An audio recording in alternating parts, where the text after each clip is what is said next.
This channel does not promote any violent, harmful, or illegal activities. All content provided by this channel is meant for an educational purpose only. একটা breaking news দিয়ে আপনাদের হরিদেবপুরের সাত সকালে খুন কবরডাঙ্গা মাছ বাজারে এক ব্যক্তির রক্তাক্ত দেহ উদ্ধার। সুজয় রয়েছেন আমাদের সঙ্গে। সুজয়, কি জানা যাচ্ছে বিষয়? UEM Jaipur is a perfect target for prospective students aspiring for good jobs, good education with future-ready skills.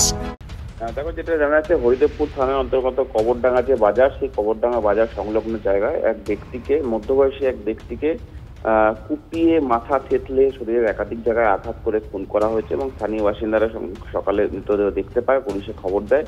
এই মুহূর্তে হরিদেবপুর থানা পুলিশ এবং লালবাজারের হোমসাইড শাখা তারা ঘটনাস্থলের উদ্দেশ্যে পৌঁছেছে। এক ব্যক্তিকে এই ঘটনায় গ্রেফতার করা হয়েছে বলে জানা যাচ্ছে এবং এর পেছনে কারণ কেন খুন সেটা হিসাবে যেটা পুলিশ সূত্রে দাবি করা হচ্ছে যে পুরনো কোনো হিংসা বা পুরনো কোনো রাগ মেটাতেই এইভাবে খুন করা হয়েছে এবং যেটা অভিযুক্তকে জেরা করলে আরো স্পষ্ট হবে এবং যে অভিযুক্তকে গ্রেফতার করা হয়েছে তাকে জেরা করে এই খুনের কারণ জানার চেষ্টা করা হচ্ছে। কিন্তু স্বাভাবিকভাবে যেভাবে মৃতদেহ পড়েছিল, এলাকার মানুষের মধ্যে আতঙ্ক ছড়িয়েছে এই ঘটনাকে কেন্দ্র করে। ধন্যবাদ সুজয়।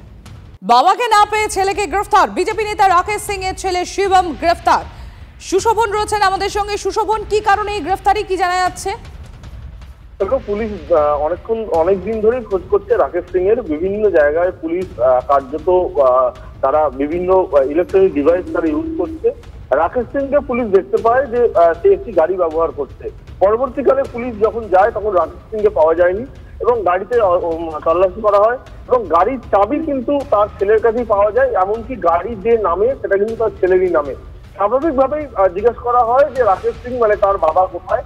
সে কিন্তু কোনোভাবেই পুলিশকে সহযোগিতা করেনি, এমনটাই পুলিশের খবর এবং সেই জন্য তাকে গ্রেফতার করা হয়েছে এবং পুলিশ কিন্তু ইতিমধ্যে রাকেশ সিং এর জন্য কিন্তু এখনো পর্যন্ত তল্লাশি চালিয়ে যাচ্ছে। ধন্যবাদ সুশোভন।